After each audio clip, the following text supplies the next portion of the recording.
paper copies at the library desk if you'd like to pick one up. We still have several more months of our Saturday seminars.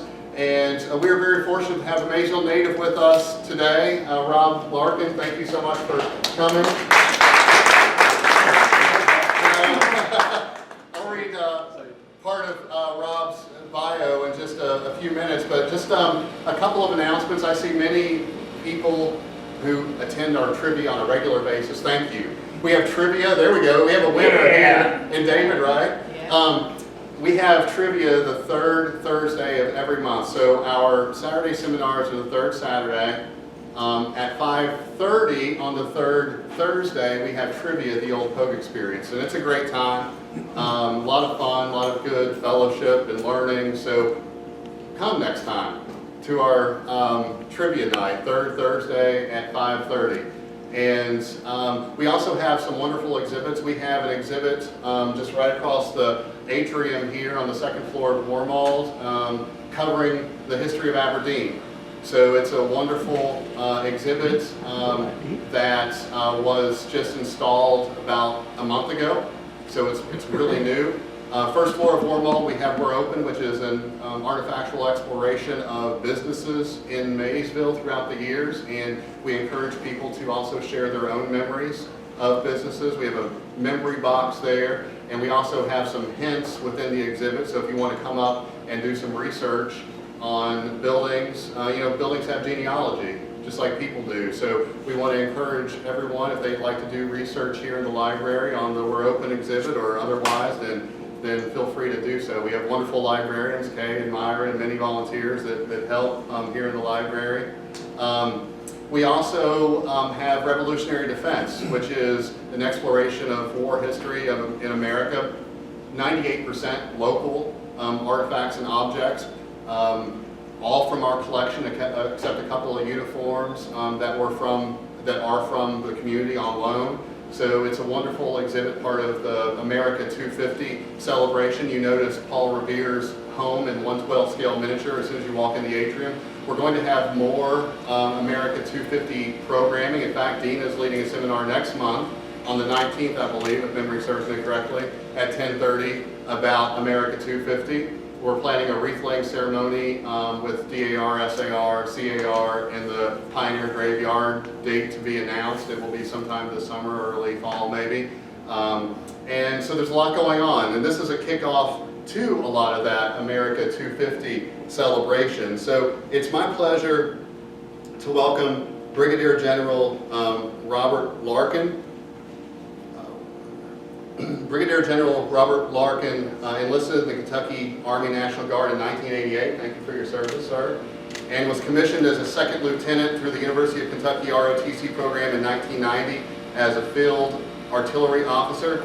Since then, he's held command and staff positions at the Battery, Battalion, Brigade, and Division level, as well as deployed to both Afghanistan, Iraq, and the Horn of Africa. In March 2020, GovernorBeshear appointed and MG Lamberton promoted Brigadier General Larkin the position as the Deputy AdjutantGeneral Army. There he coordinated much of the COVID-19 response in Kentucky among the National Guard, and he retired from the National Guard service in December of 2022. He is a native of Maysville, was a traditional M-Day soldier. His civilian career included 32 years of service with the Lexington Fire Department, retiring in January of 24 as Assistant Chief in charge of planning, and he currently serves as Director of Emergency Management for Lexington-Fayette County. He holds a master's degree in strategic studies from the U.S. Army War College, a master's of public health from Eastern Kentucky University, and a Bachelor of Science from the University of Kentucky in Agriculture. He's married to Tracy Larkin, a speech-language pathologist with Clark County Schools, and they have a son, Aiden, who also serves in the Kentucky National Guard, and look forward to your presentation, sir. Thank you. Well, that's about it. Thank you. It's a pleasure to be here. A lot of old faces. I don't mean old, but they say I haven't seen in a while, and people I certainly knew growing up. Any veterans here? Wait, thank you. Thank you for your service. I'll tell you, for this presentation, nothing that I'm going to put out, nothing I'm going to provide is in any way classified. We always kind of throw that out there. I'm probably one of the worst public speakers that you will ever see, so interaction is very key. Interrupt me, stop me, raise a hand, and say, hey, what about this? Please do that. Otherwise, I'll go right down a rabbit hole somewhere. Nobody wants that. But it is a pleasure to be here, and thank you for that introduction. I didn't realize somebody would actually read that entire thing. And I might have a slide or two that kind of reflects the same. So here's the agenda I just want to follow. The Army cares more about PowerPoint than Microsoft does. And they get very strict about things. And you always got to have an agenda, So this is the agenda. So how I got here, I'll talk a little bit about the National Guard as a whole, because as a part of the Army, that is, you've got the active duty Army, you've got the National Guard, the Army National Guard, and the U.S. Army Reserve until it's marched into the Independent Red Reserve. But we are part of that total Army. A little overview of the military operations post 9/11, Afghanistan, Iraq, two places that I've been. We'll talk a little bit about that. So actually mobilized in 2003 for the invasion. Discuss that a little bit. That might get a little political-ish. That's another thing. So as an Army officer, we swear to uphold and defend the Constitution of the United States and to support it. We are apolitical. If you're a good officer, if you're a good soldier, you're apolitical. We believe in the primacy of civilian control. Operation Enduring Freedom in Afghanistan, and then Operation Iraqi Freedom, deployment there, and then Operation Enduring Freedom, deployment of Africa. And Africa is a different place, but it's really cool. And just any final thoughts and questions that y'all have. There's a few other pictures. I also was one of those people that were not really blessed to have any type of photographic skill. And I was also the type that just never carried a camera. And so therefore, a lot of things are just kind of remembered or pictures somebody took from me. So this is my background, and I think that was pretty well covered. I do say that I share time between Lexington and, because I work in Lexington, and Winchester, because that's my primary residence. Because of the job I have as emergency management director, I have an address in Lexington, and I do spend some time there. And then most recently, back here in Maysville, my wife and I, we bought a house here with the intent of our son going to school here for a couple of years, and we like to get back. I tell people all the time, Maysville's the kind of place you spend your first 20 years trying to get out of, and the next 40 or 50 trying to get back to. So we did that. I've got 2 dogs. I wanted to be a veterinarian when I grew up, but I apparently never grew up. 2 dogs, 1 cat, and 10 chickens, because my wife likes fresh eggs. I do chair the Lexington-Fayette County Government's Veterans Commission, and I actually took the banners here and kind of took that to Lexington, because if a town of 8,600 can memorialize their veterans on their streets for a couple of weeks a month, surely God Lexington, and they have.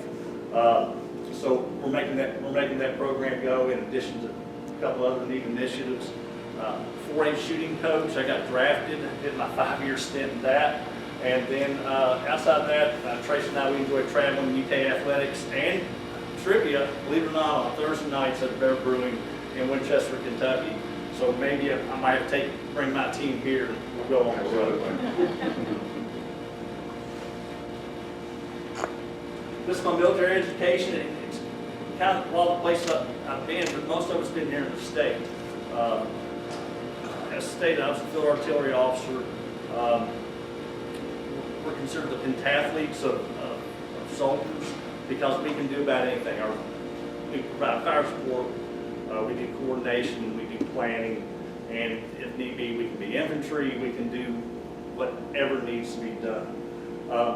What I didn't realize when I enlisted and went to ROTC, to officer school, I didn't realize I would have to continuously go to school for the rest of my life for one thing or another. And a lot of it's hard, I'll be honest with you, it's very hard. U.S. Army War College, longest 26 months of my life, and I was deployed for part of that too. So just a whole lot of work, but a whole lot of information gets provided to you, a lot of critical thinking. On the right, just some of the places, being just kind of a little bit of a military biographical history. Don't really talk about it this much, but I mean, if anybody ever wants to ask a question about it, state active duty missions, National Guard, we obviously, yes, part of the Army, and if mobilized under what they call U.S. Code Title 10, we are U.S. Army soldiers. Otherwise, we are considered end-day soldiers, 1 week in the month, 2 weeks during the year, even though I don't really recall the last time it was like that, but we fall under state control. So we answer to the governor and the adjutant-general of the state of Kentucky as well. I retired back in December of 2022, not because I had to, but because I was old enough where I could start drawing my retirement. And I miss it every day. I miss being kind of in the know on things. Certainly miss the people, but I do love my weekends. And so I can spend more time here, which is pretty awesome. But as mentioned, we did a lot on the COVID response. Never ever cared to do that type of thing again. And the absolutely worst part was civil disturbance in Louisville, not once but twice for a couple of weeks in 2020. I've told people I'd go back to Iraq for a year as opposed to spending 2 weeks in Louisville in those conditions. So pre-9/11 National Guard, what we were really, when I got in, we were called warriors. We were going to fight the Soviets. That was our job. National Guard was a strategic reserve. So again, that 1 week in the month, 2 weeks annual training. Not really financed that well. Didn't have a lot of money to do travel and do training outside of the state much. Back then, your 2 week annual training take you to Fort Campbell, Kentucky. Very nice. 3.5, 4 hours from here. Fort Knox, a couple hours from here. Occasionally down to Fort Stewart, Georgia. And if you really wanted to get sexy, you might go up to, stay here in the camera, sorry about that, Kay. That's okay.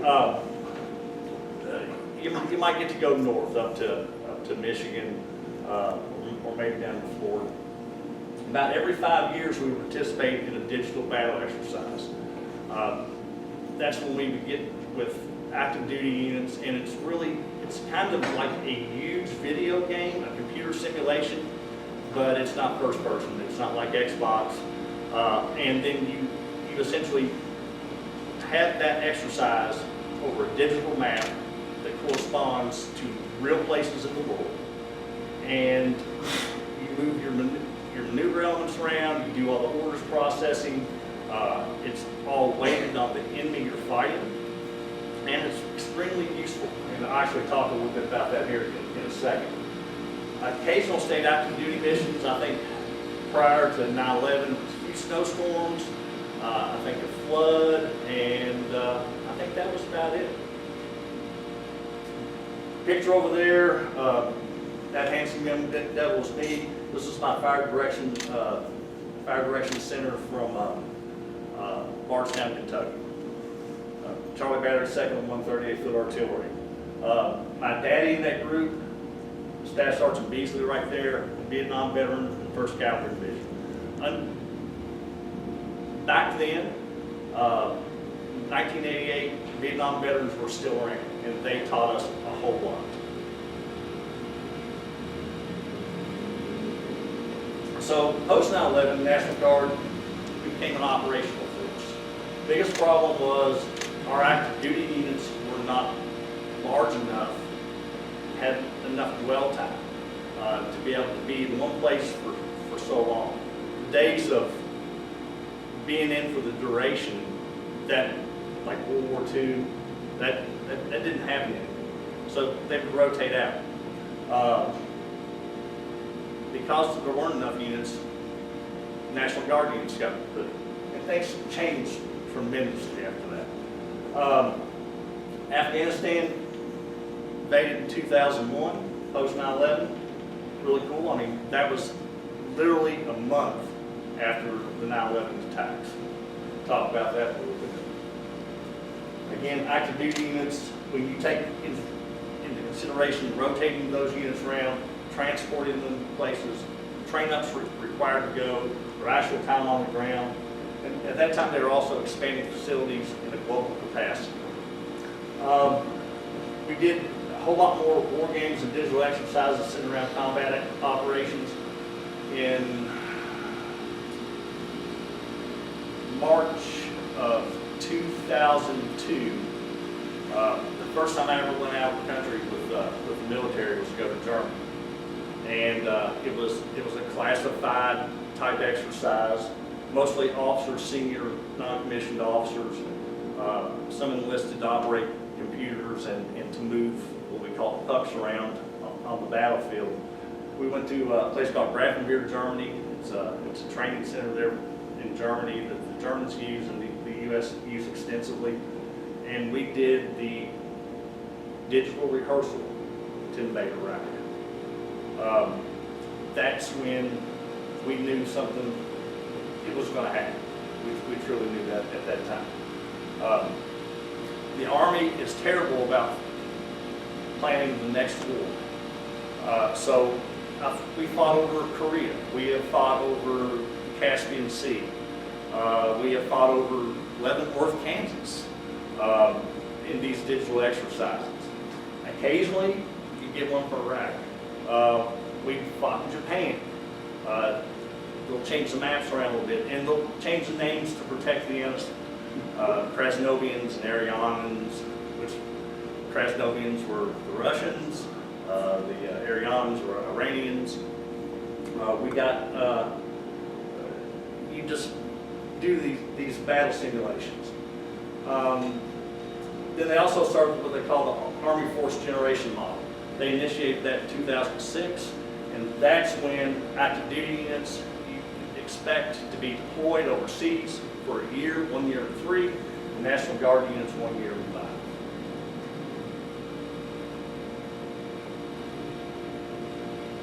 So this was Afghanistan in 2001.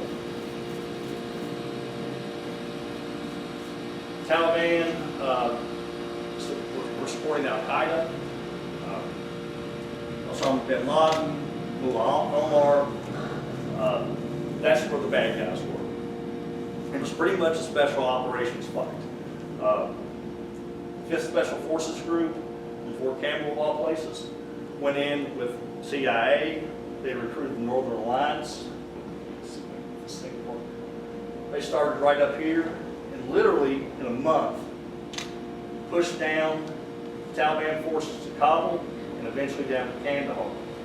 And I got to spend a little bit of time there, and we'll discuss that later. About a month later, the Marines landed right here about 100 miles, 120 miles from Kandahar, and started what they call Bob Ryan. And then after that, there were only 2 major battles after that. Tora Bora, which is right down here south of Jalalabad, and then Operation Anaconda, which was in this area right here. Their 1st Airborne, the Army did that. Again, at that time, Osama bin Laden, nowhere to be seen. Turns out that he was probably hanging out over here in Pakistan. Mullah Omar, we never found him. Rumor was he was still in the country when we were there, but I'm sure he's pushing up daisies someplace now. So going on to Iraq, again, we did the digital rehearsal for that in 2002, March of 2002. A year later, March 19th, I know the day well because that was the day we mobilized to go to Iraq, left Lexington, Kentucky. We go to the Chow Hall in Fort Campbell, Kentucky, and we're getting our food, and they've got TVs on, because there's always TVs on in the Chow Hall. And we're starting a war. Shock and awe. At that time, 1st Marine Division was down here, the 3rd Infantry Division, the Brigade of the 82nd Airborne, and pretty much the entirety of the 101st Airborne, and the British 1st Armored Division. British 1st Armored Division went over into Basra. 3rd Infantry Division and 1st Marine Division, or MEF, started the drive to Baghdad. And about a week later, the 173rd Airborne out of Vicenza, Italy, did the first combat parachute jump since World War II, I believe, into an area to the east of Kirkuk. They also established they took over an airport there, and then they started flying stuff in from the rest of the brigade in from there. That's a little bit of kind of like the plan, how it was supposed to work. Saddam Hussein was captured in December 2003. I was actually in Afghanistan at the time. We got pretty excited about that. But then, shortly thereafter, an insurgency started to develop. It was a combination of civil war. It was a combination of sectarian violence. It was a combination of Ba'athists from the previous regime, and everybody was against the coalition. It kind of culminated in 2007, which is about the time that my unit went into Iraq later in the war with the surge. And after that, things started to kind of die down. Iraq war formally ended in 15 December 2011. Any questions? Anybody, please?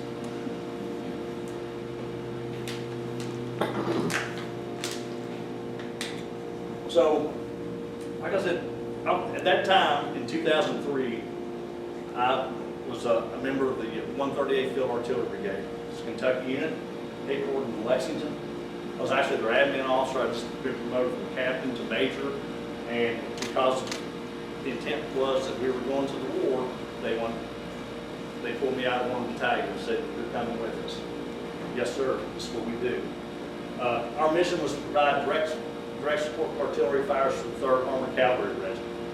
That is a very high-speed, very cool, very rapid, very lethal force, as all Armored Cavalry regiments are, based out of Fort Carson, Colorado. In November of 2002, we actually went out there, ran another digital exercise on how this is supposed to go. We mobilized to go to Iraq, out of Lexington, Kentucky, on 18 March. Again, the day before my birthday. 19 March, we were in Fort Campbell. We were starting our training up. And they kicked off the war. Our supporting battalions came from Kentucky, the 1st and 623rd Artillery, which with multiple launch rocket systems. The 1st of the 214th out of Georgia, which is a 155 millimeter pallet. Yes, they were pallet moving back then. Self-propelled guns. Tennessee contributed a multiple launch rocket battalion, 1st and 181st, and then we also received a battery of MLRS to be long shooters from South Dakota. All told, about 1,600 troops. In record fashion, we completed our mandatory field training, our pre-deployment activities, medical processing, equipment draws, and that's a lot of equipment, let me tell you. Qualified with all of our weapon systems and states, all 400 pieces of rolling stock, so that's trucks and trailers yesterday. My brother mobilized out of Fort Hood, Texas, and if I remember right at the time, the date line's pretty similar. Did you all do your individual thing, each, like you out of Fort Campbell, him out of Fort Hood, or did you all have a centralized place that you all met up? There were mobilist 138th and a couple other support units that came. Actually, there was a quartermaster company from the state of Kentucky and a transportation company from the state of Kentucky, mobilized out of Fort Campbell. They set up mobilization stations throughout the country associated with large military posts. Fort Hood, Texas, absolutely. Fort Bliss, Texas. I think Fort Stewart, Georgia. Camp Atterbury, Indiana, of all places. And Fort Campbell. It was easy because the 101st was gone, so all the barracks were empty. There was nobody training there. 5th Special Forces Group was gone. 160th SOAR was gone. So we went and occupied that and started trying to do our business. We spent 26 days. In 26 days, we were ready to go. And then for the next 61 days, we got very good softball. We got very good at volleyball, and we just started sending people to whatever training. The war was going on. It was essentially over by the time the drive to Baghdad being completed. By the time we got out of the field, essentially what happened. This is my my theory. They had an opportunity to do a decapitation strike on Saddam Hussein, and that was reported. Donald Rumsfeld was the Secretary of Defense back then. He was kind of picky. He scrutinized every unit that was on what they call the TIT-FID, which is a list of units to send overseas. He scrutinized every unit down to like platoon size, like 40 people from a water purification unit, or 40 people from a postal unit that would make sure the soldiers got mail in the field. He scrutinized absolutely everything. He also had some fairly decent success with the invasion of Afghanistan. That was done on the cheap. Hardly any heavy units. They would come later. They would certainly come later as the insurgency began. But he was able to do that pretty much with special forces. So our thought was that he thought that he could get this done on the cheap and it would be easy. But there's nothing further from the truth. We dubbed that mobilization Operation Just Kidding, and Operation Just Cause, which was down in Panama. And we said we'd spend our time before Afghanistan. So, like I said, mid-June of 2003, we're coming back home. I'll be honest with you, as a soldier, I was kind of miffed over that. Our country had been attacked, not necessarily by the Iraqis, but certainly in Afghanistan, and 343 firefighters, which was my background, perished on 9/11. You know, I wanted my ounce of flesh. I was pissed. So went back home, and after a few talks with my wife and her understanding the fact we didn't have a child yet, I volunteered to go to Afghanistan. So again, that was Afghanistan. If you don't know anything or have forgotten a whole lot, its population is about 40 million people. There's a lot of people there. It's slightly smaller than the state of Texas, a lot more rugged. High mountains, high deserts, ruggedly handsome is how we refer to it. Altitudes up to probably close to 20,000 feet in some areas. You don't go up that far. Base altitude in Kandahar is about 2,700 feet. Where we were in Kabul is about a mile high. 3 ethnic groups primarily: Pashtuns, which are pretty much come from Pakistan region, Tajiks, again from Tajikistan right here, and Hazaras. That's a minority, only about 10% of the population. Of all the groups over there, I trusted the Hazarans the most. Talk about that here a little bit. They are obviously pretty much all Islamic. 9% Sunnis, 10% Shias. There is a difference, just ask them. They really don't like each other. It was invaded in 2001. Pretty much all the combat activity was done by December of 2001. And like I said, a couple of battles afterwards involving U.S. forces and a whole lot of coalition forces. Again, the remnants of Al-Qaeda, the Taliban, and there was also a lot of anti-coalition militias.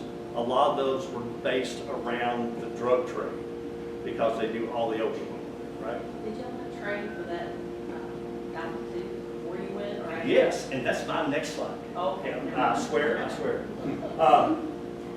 Given the fact that it was invaded years previous by the Soviet Union, that country is absolutely dirty with mines and unexploded ordnance. I mean, it is everywhere. Afghans would paint rocks, and if you stayed, there was a white side and a red side. You want to stay on the white side of the rocks. On the red side, subject to mines. Lots of mines. So this is my deployment to Afghanistan. This was not, I was a Kentucky National Guardsman that got augmented and assigned to the Oklahoma National Guard. 45th Light Infantry Brigade out of Stillwater, Oklahoma. Didn't know any of these people. Oddly enough, there was another person from Maysville that volunteered to go on this, one Bart Rigg. Anybody knows Bart Rigg? Yes. I saw Bart the day I got there, twice in country, and I had no idea where he was afterwards. He was doing work, but Bart got himself a fantastic job over there. But our particular job was to train Afghan soldiers to build military capacity for that country. So the hope was that they would be able to stand up on the run. This picture right here was taken in Polsharki. It's just a little south of Kandahar. It's a place called Camp Black Horse. Again, all these people, prior to training up, we had never worked together before. But the training that we did 6 weeks prior to this mobilization was some of the best and most intense I've ever had in my life. We were trained a lot with Vice Special Forces. Yes, sir? I was just wondering, do you keep in touch with any of those guys anymore? Yes, sir. I'm going to introduce you to each and every one of them here very shortly. We do stay in touch, and we do kind of run back and forth, and there's always emails, and there's texts, and there's phone calls. There's a little bit of tragedy as well. But those 6 weeks prior to training, we were trained by National Guard, a lot of National Guard special operations units that had just gotten back into the United States. They trained us up because training foreign armies is one of the 6 things that special forces do. Well, we're not special forces. Most everybody there is heavy mechanized, conventional forces that were just pulled in because the special operations teams at the time, Green Berets, they had a larger role in direct action, door kicking, hunting down bad guys. Fell right there, Cecil Hargrove, South Carolina Army National Guard. He was an infantryman, and he was a deputy sheriff in the World War down around Greenville, South Carolina. Cecil went back a couple of years afterwards, mobilized with South Carolina National Guard. He was injured. He's okay, still looking good. Kenny Miles of Oklahoma National Guard. Kenny was he's a federal air marshal, so he was really good with pistols. And he taught us a whole lot on going back. We lost Kenny to COVID back in 2020. Chuck Tipton, a lumberjack from Tennessee, 278th Armored Cavalry. Tankard, Chuck and I, we stay close to this day. That's me. I was the tallest guy on the team. Dan Grubb, Captain Dan Grubb from Virginia. He was also a Tennessee National Guardsman. He's a lawyer and very quite active on X now, Twitter. Joe Richards worked for BMW, South Carolina National Guard. He's a tanker. That's Scott McDaniel, South Carolina National Guard. He was an armor officer and knew how to operate mortars, so we used him a good bit over there. He was a game warrior. Sean Misselbauer. Dude, he was a surfer from Wisconsin. And I I'm not kidding you. He talked just like that. Sir, come on, sir. He actually does live in Hawaii. He married a very nice lady from Hawaii, and he surfs, but he's from Wisconsin. His nickname was Cheese. He was an infantry and chemical officer. Ed Hansen from Wisconsin, Wisconsin National Guard. Ed was a member of the 101st Airborne. He was a radio man in Vietnam back in the day. He already had his combat infantry badge. We still stay in touch. He was the oldest member of our team at the age of 52 back then. So it's about 73 now, I guess. Jamie Dale, another Tennessean.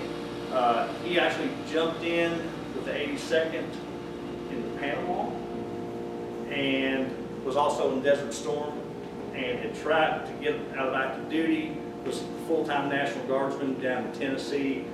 He was a cavalry scout. He's retired now. He lives in Wayne County, Kentucky, and writes books. Kind of weird, kind of fantasy type stuff, but hey, great American. Patrick Lofty Lofton is Wisconsin National Guard. He was a cavalry scout. Kind of talking about how things are different in war and how things go. Lofty was a great soldier. He excelled at it. He excelled at war. He was a trainer in real life. We lost him 3 years ago. Going back to the training, we trained in Fort Carson, Colorado, which is up about a mile high. It's right at the foot of the Rockies there. So we were fully acclimated by the time we got there. We'll go back. I enjoyed Afghanistan. We were there for just shy of a year. Collectively, we did 168 combat missions in the last 7 months of us being there. Prior to that, we were training our Afghan troops. We fell under the 3rd Special Forces Group for about 3 months of that operational time. They were out of Fort Bragg, North Carolina, and treated us like gold. The commander over there, his name was Lieutenant Colonel Tim Slim, a giant. I mean, he had me by probably 50 pounds and 3 inches, but one of the kindest people I've ever worked with. They brought us in. We had a steep learning curve. We were heavy mechanized forces, and next thing you know, we're doing air assault operations in and around Afghanistan in direct action.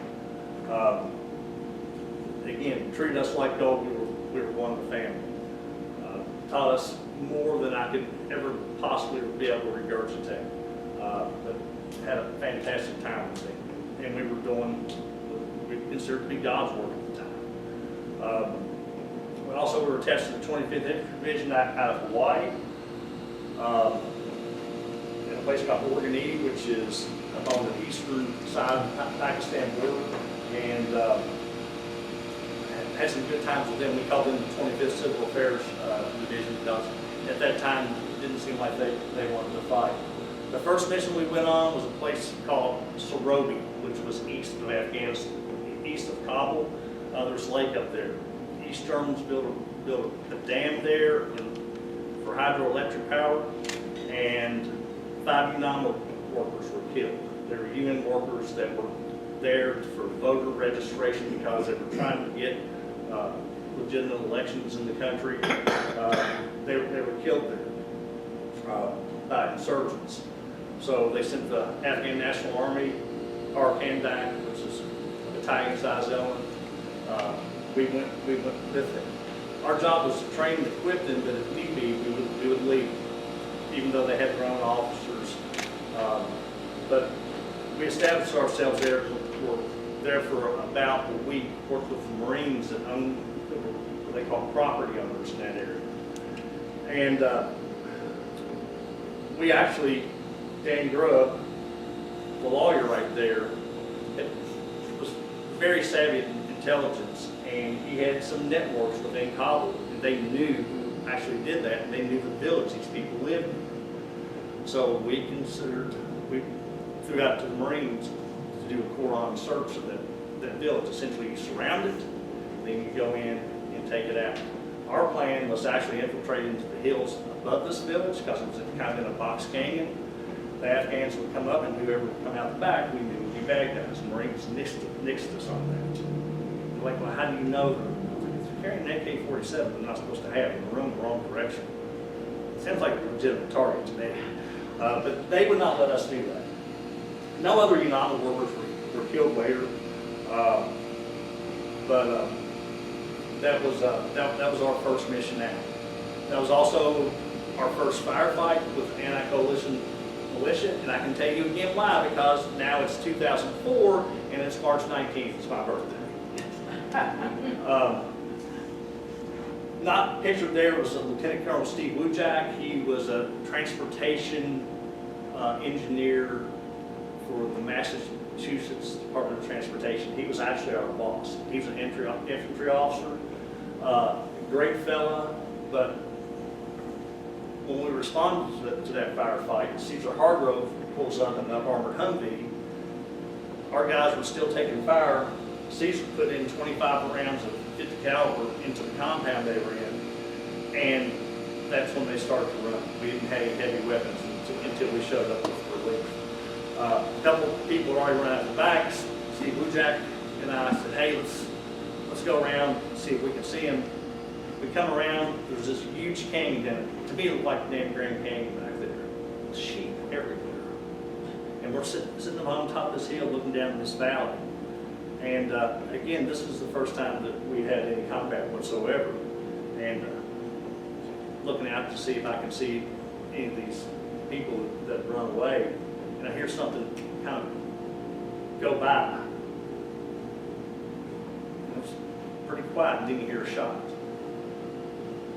And then a second later, I heard something go by. It wasn't a whistle. I can't even tell you what it was, but something wasn't right. And I reached over and grabbed Steve, and I started saying, yeah. He said, what? And I said, I'm getting shot. And then heard the shot again. The guy was shooting long range. He wasn't getting anywhere close to us. So we were kind of behind that rock, and we were taking a look around to see what it was. But he was an infantry officer. And if you get shot at, you're an infantry. You get combat infantryman's badge.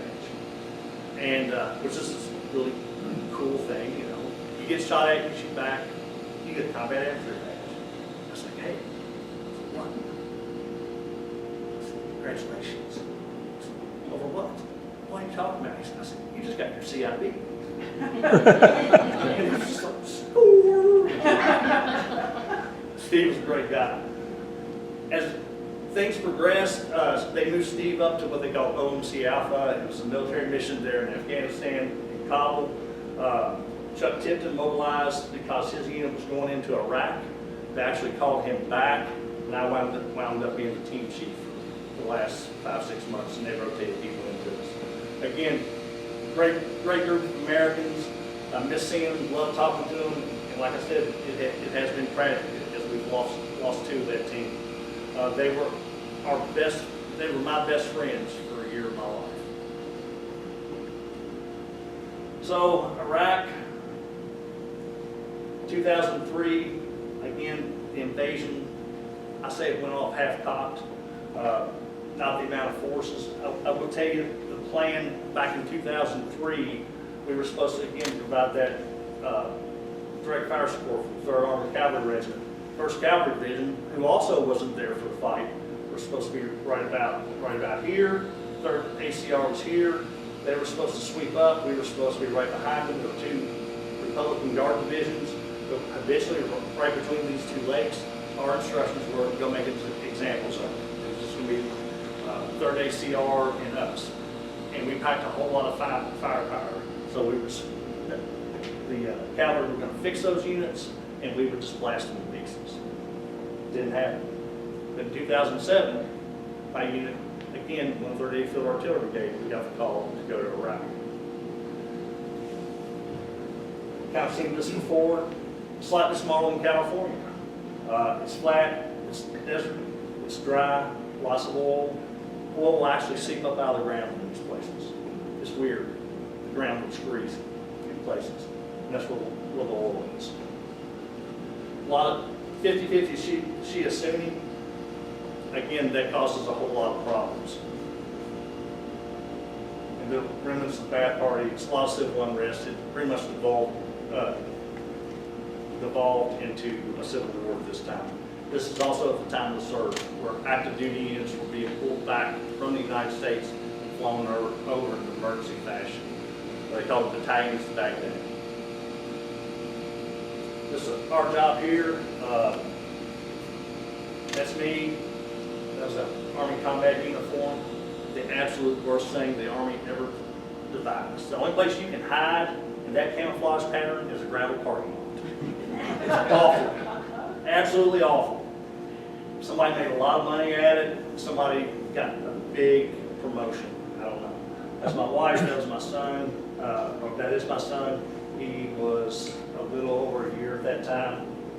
And my sister Julie, right there in between us. If some of y'all know Julie. Yes, sir. I was going to ask you why you were wearing green and gray or in the desert. I liked our My brother was. desert combat uniform. Yeah, well, that's. war in Afghanistan a lot better. That was absolutely awful. It was absolutely awful. Wasn't you in the that desert? stuff's still around. Weren't you in the desert there too? Yes, yes. Now, if you got it dirty enough, it started to kind of blend in a little bit. It's pretty good for urban combat.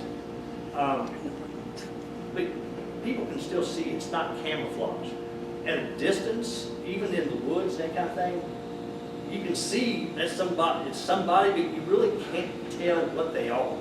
It kind of plays with your eyes. But there's somebody over there in a gray uniform, but it's kind of hard to make out their outline. That's the uniform of the Iraqi army now. Oh yeah. They apparently left all the uniforms there. Yeah. I boxed a bunch of mine up and sent them to Ukraine. Uh-huh. I'm not going to use them. Yeah. With some other stuff.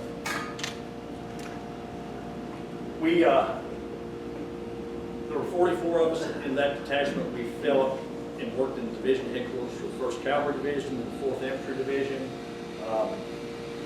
We entered that theater towards the end of the surge, so we're looking at September, October of 2007, and we stayed to June of 2006. We were providing oversight for the division, multinational division Baghdad, to help, again, build capacity within the Iraqi Army and the Iraqi National Police. I was chained pretty much to a desk there. The only time I was able to get out, that really bugged me, I couldn't get out, was to go to a place called Taji, just north of Baghdad, and indoctrinate and provide intelligence to military transition teams that were active duty, senior people, kind of like the job I had in Afghanistan, or we did in Afghanistan to build the Afghan army. That was one of the reasons they sent me, because I spoke the language. And we would provide them any information about the people they would be mentoring and advising. One of my sideline jobs there was to field M16 and M16 rifles and M4 carbines to the Iraqi army. That was part of a greater plan.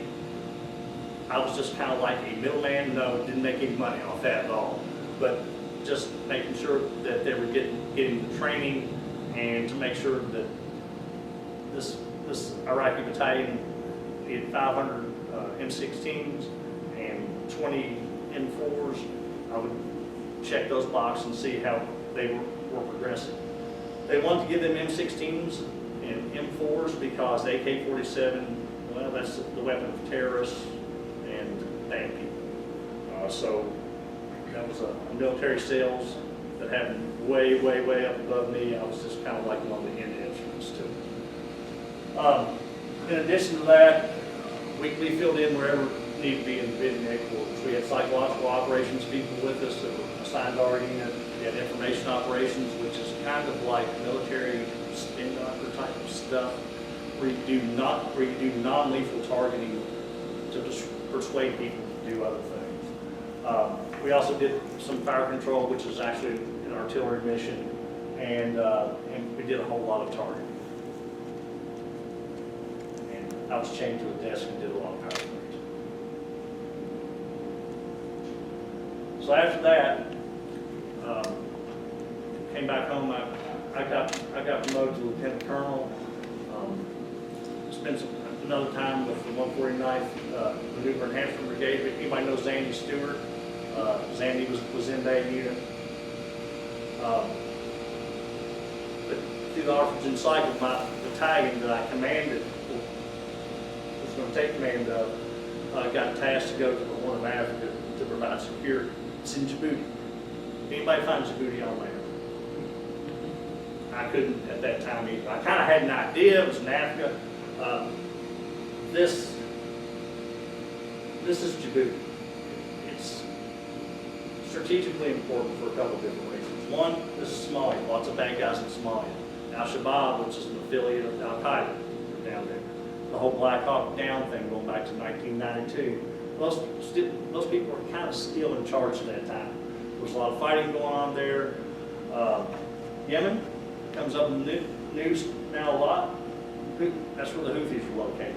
That's only about 30 miles right there. So Djibouti is a very, very strategic place. It was a French colony. French are still there significantly. They speak French. They also, French and Arabic are their official languages, but nobody speaks Arabic. Everybody speaks French or Somali. And French I can kind of pick up on, Somali not so much. Camp Lemonade is a U.S. Navy base that's located right here,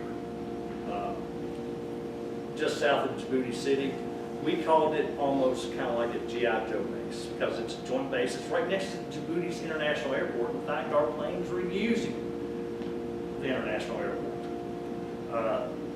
to launch out of there. There was a squadron of fighter planes over there. The Navy had some small patrol boats. It's called the Mesron. We had drones that would fly all over Africa, but mostly Somalia and Yemen. Again, it was a Navy base. I worked with the skipper. The commander of the base, who was a naval aviator. A whole lot of special ops and kind of secret stuff over there that I can't tell you about that. But the other thing that makes this a very strategic area, it was being talked about at the time, but was not in place yet. The Chinese have bought this port. The Chinese operated base right about there. I was there on a mill mission just several years ago after my deployment there, and they built that up. It looked pretty Spartan to me, but it's still a Chinese base. That's their only forward operating base anywhere in the world outside of China.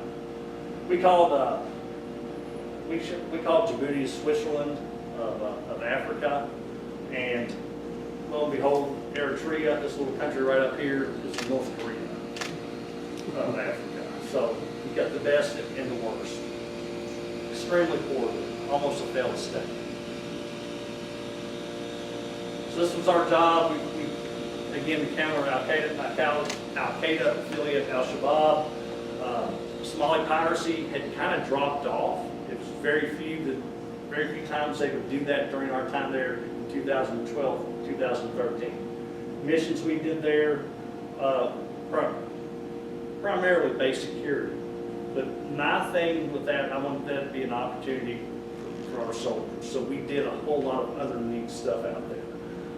It was a pretty non-kinetic area, so we're not going to get shot at all the time. In fact, nobody tried to kill us once while we were there. And we were all certainly appreciative of it.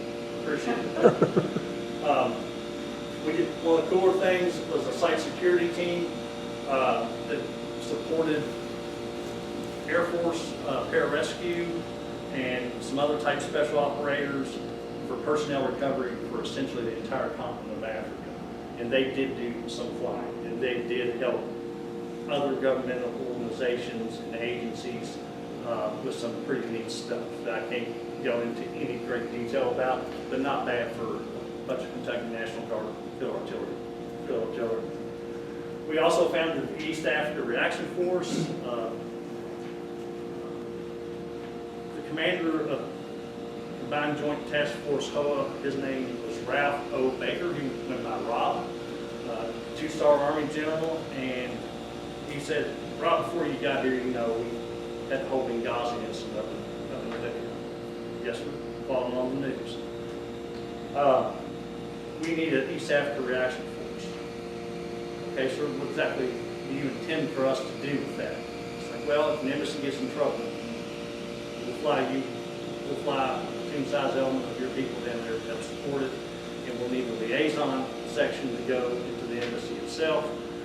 And I was like, sir, you do realize we are Kentucky National Guard, right? We're not even infantry, we're artillery.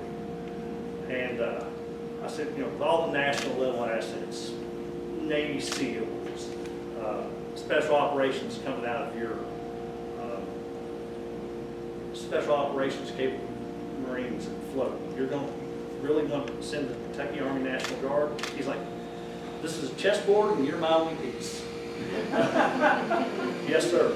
So we did do that. We trained up. I was actually one of the people that was supposed to go to the embassy. I had a 6-man team. We fly a small twin prop airplane that was based there, and then the larger force would come in, the Marine C-130. We practiced up a whole lot, to include doing night landings on the desert floor, which was really cool. Out in the middle of nowhere in Djibouti, there's a place called the Grand Bar Desert, and it is just the biggest open flat expanse, and the sand there is hard packed that you can actually land an aircraft on, putting the right people on the ground. At the same time, we also did some security at a place called Manda Bay down in Kenya. There were 40 of my folks down there, and about 25 in a place called Dir Dawa, Ethiopia. They provide protection for a safe house there. All told, we were operating over an area about the size of the Mississippi River to the East Coast, and that's a huge span of control. So had to have a whole lot of adults with that. We did mill-to-mill operations in Uganda, Burundi, Comoros, Mauritius, and with the Djiboutian Army. Also while there, we did joint training with the French Army, and no matter what anybody says about the French, I actually like them. They are good soldiers. And of all places, the Japanese ground self-defense force, they maintain a couple of companies of their airborne over there because they have an anti-piracy mission. They provide security for the Japanese air base there as they do counter-piracy missions. I actually saw that on the news where the other day where they repositioned a couple of transport aircraft Japanese Air Force had to evacuate anybody from Iran or Israel that needed done. So that was right there where we were. We did a whole lot of humanitarian assistance. One of the neater things, because we're National Guard and we all have different capabilities outside our military. Again, Djibouti is a very poor country, not very well educated, and no skills. We took a couple of our soldiers that were pretty, I won't call them skilled craftsmen, but they were definitely contractor grade, and we taught Djiboutian teenage boys, 16 to 20 years old, how to pour concrete, make forms, and do that type of thing. And that paid dividends. And then we did a whole lot of security and medical support to the Joint Force. Well drillers from Tennessee were there, putting wells in on the Somali border, and we've sent medics and security out with them. So that was the Horn of Africa. My big thing over there was be nice.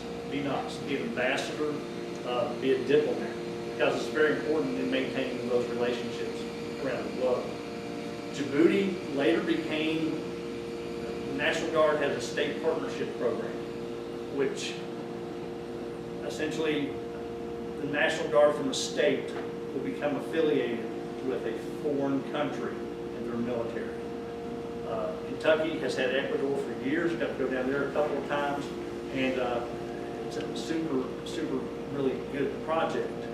The commander from CJDFO said, hey, does Kentucky have a partner country? Well, yes, sir, it's Ecuador. Can you take another? I'll talk to the AdjutantGeneral about it. So there weren't a whole lot of countries associated with the state partnership program at that time. traveling around Africa, I said, I've got the ideal country for us to get in there. Tanzania. Tanzania is beautiful. The people are nice. It is Africa. The Serengeti Plain, Mount Kilimanjaro, elephant herders, Zanzibar, Dar es Salaam, the Ngorongoro Crater. Looks like Jurassic Park. And it's just absolutely incredible, and they all speak English. We ended up getting Djibouti. the country we're in, where they do nothing to speak French. But still go back. The only thing worthwhile and that's kind of neat in Djibouti is like I saw right there. It's kind of like the Dead Sea. Went out there a couple of times. I mean, literally, you can get out there in a pair of swimming trunks and float this high and never paddles. Again, kind of like the Dead Sea. That salt water is so salty, though, it will burn parts of your body that you don't want burned. But that was just some of the experience of Djibouti. About that time. So, any questions? That was kind of it. Military fact that I picked up on just earlier this year, last year actually. My son graduated basic training from Fort Jackson, South Carolina. He graduated basic combat training with 1,200 other young soldiers. In that time, it was announced that 108 of those, prior the day previous, had been naturalized as U.S. citizens. That's about 9% of the force, or 9% of that group. When he graduated from his MOS school, Military Occupational Specialty School, there were only 8 of them. He's got specialized in, they fix engines for Apaches, Black Hawk helicopters, and Chinooks. There were only 8 of them. 2 of those 8 were not born in this country. One was from Jamaica, the other one was from Cuba. It was actually in the Cuban Army. Just kind of, that's, I think, something everybody needs to know. We're getting a whole lot of immigrants that are willing to serve. Any questions? That's Organidi, Afghanistan. As we got closer to coming home, and Dr. Conway can attest to this, we need to start kind of getting a little bit more human. So we watched that Christmas movie from England. What's the one? Liam Neeson. Huh? Love Actually. Love Actually, yeah. We actually watched that, and everybody was like, "Yeah, it's time to go home." And but the last few weeks, we kept 3 camels. Or the base there had 3 camels, 5 donkeys, about a half a dozen goats to use as breeding stock with local farmers, and some tractors and all kinds of stuff. But we used the donkeys and the camels as high camels. It was actually in a military school you can go to, the Marines. I'd never been to that school with animals there. I like animals. So I would go down in the afternoons and early evenings with the sergeant and we'd feed. And I'd pick the feet of the donkeys, just like you did, when you were a kid with a pony or a horse or that type of thing. And that was kind of my way of getting back to normal life. Even though I don't do that, I just found it very relaxing. Also, I had to do surgery on one of the goats, rocket attack, took some shrapnel. So it was everybody else was okay, but the goat had a significant laceration to his left shoulder. Did he survive? And, yes, he did. Else we were going to eat him. But he was a breeding goat, so we got him to the doc, and the doc sewed him up. We did all that kind of stuff like back in the old days here. Any questions about anything? Probably went over this a little. Kay said, make it in an hour. I'm like, I can't talk about anything for an hour, Kay. So you made the statement about being analytical, and we all get that. So how, when you look at what's happening today in California with the National Guard being mobilized and not by the governor, which is who is supposed to do it, how do you, as a National Guardsman, I mean, you take orders when you are told, but how do you balance that?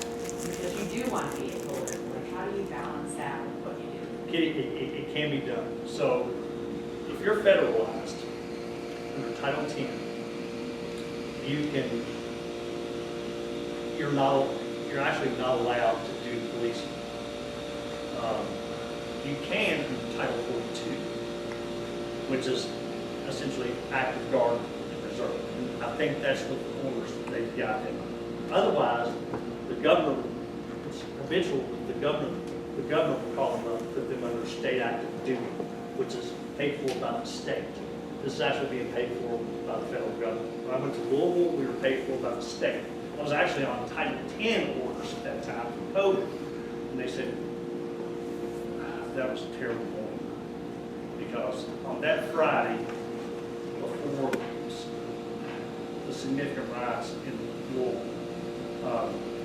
the governor said, no National Guard is going in. We already had a plane, we already had equipment positioned, and we'd already identified some units. So I went home, I got a little time off, because we were working 12, 14-hour days during COVID, and I was going to take that weekend off. It was going to be great.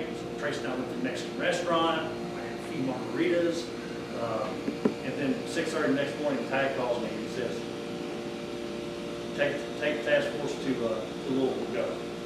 So it's one of those kind of things you call 50 of your best friends, have them call 50 of their best friends. As a National Guardsman, don't you take the same oath as the Army does to protect your country against all enemies, foreign and domestic? Yes, sir. Yes, sir. So when you have a riot out in California, they're burning buildings down and firing on throwing bricks at ICE, that is domestic terrorism, isn't it? So you have that in your oath to protect the city from that? So their job right now, my understanding in California, is site security, and really that's the job we want. The last thing we want to do is go trade blows with civilians in the streets with sticks and shields. And I can even go into the whole deal in Louisville. The first 2 days, we just about did that because it was coming unbelievable. It wasn't like Portland, it wasn't like LA. But when we pulled up that afternoon with the advance party, a friend of mine, Colonel, he was our operations officer for the state from Lewis County, J.B. Richmond, a dear friend. We pulled up together and got on top of this building where things were staging. And you could see smoke coming up in different places, fireworks, sirens, gunshots. He said, so what do you think about this? I said, this is a bad combination of Baghdad and post-Hurricane Katrina.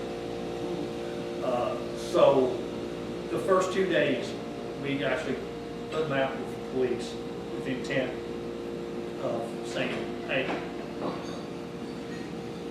we're going to get a more defined mission set. We need to protect buildings, infrastructure, and let free up your police that normally do that job to go out and quell this thing. So again, I'd rather go spend a year in Baghdad again than 2 weeks in Louisville for civil disturbance. I got to do it twice a year. Louisville Metro Police, good guys, good guys. In fact, the current police chief I work very closely with, he was a major during the rout, but he's now the police chief there, Paul's his name. It was, unfortunately, the Rodney King riots back in the early 90s in LA, National Guard had to shoot down. Our people had to shoot down too. They got fired upon. The guy was absolutely, he was an idiot for doing it. Our soldiers replied the way they were supposed to. They returned fire, and they didn't miss. Luckily, a New York Times expose reporter within 48 hours had film from internal security cameras where this guy did it, and inside and outside, and right there, clear our soldiers' name. You can see him shoot, went back in, he shot again, and that's when Lexington, or Louisville Metro and National Guard returned fire and killed him. Love you about that. Like I said, never ever want to do it. I probably didn't answer your question. It is legal, it's probably not.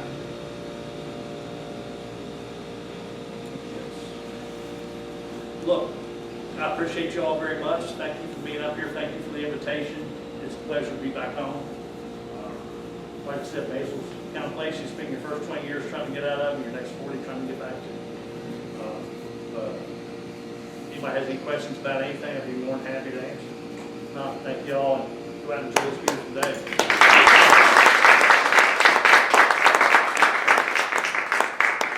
Well, thank you for coming and all of you for sharing in the seminar today. Please go down and look at the military exhibit if you have not done so. I think you'll be really impressed, and it'll be up through August. Through August. Through August. But you might want to do that while you're here today. Please enjoy the rest of the museum. Thank And you. thank you